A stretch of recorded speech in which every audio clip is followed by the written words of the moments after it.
السلام عليكم ومرحبا بكم.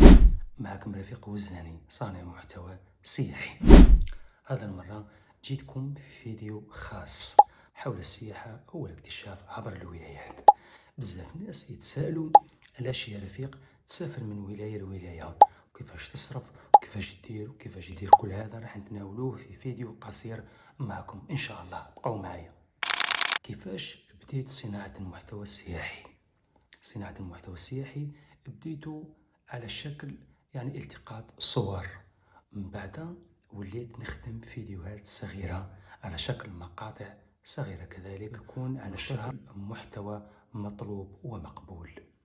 بزاف الناس يراسلوني يقولوا لي يا رفيق إخراج مونتاج كذا كذا كذا تعبنا. هذا هو صناعة المحتوى، لازم تدرس المونتاج، تدرس الإخراج، وتعرف كيفاش تركب ولو كان حاجة بسيطة باش توصل للهدف تاعك. صناع المحتوى كيسافروا الاكتشافات للولاية الفلانية، يروحوا لأحسن الفنادق اللي هي بالمبالغ الباهظة.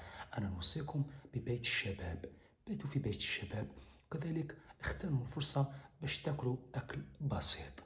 لهذا باش تحتفظوا على المبالغ تاعكم وديروا حسابكم للتنقل من منطقة إلى منطقة.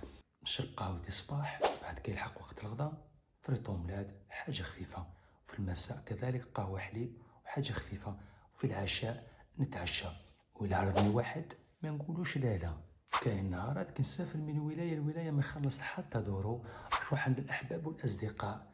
كاين بعض الولايات اللي الله يبارك كي تروح ليهم باش تقوم بالعملية الاستكشافية أو السياحية ما يخلوك تصرف والو. تروح من ولاية لولاية زيد تعرف ناس وزيد تعرف رجال باش يقوموا يعرفوك بالمحتوى تاعك. وهذه هي صناعة المحتوى. أنا رسالة تاعي لصناع المحتوى باش يكملوا المسيرة تاعهم. عندك الشخصية، إرادة، وكذلك رفيق الدرب.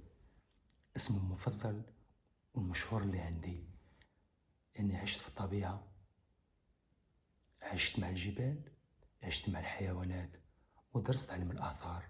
ربي يحفظكم إن شاء الله. السلام عليكم.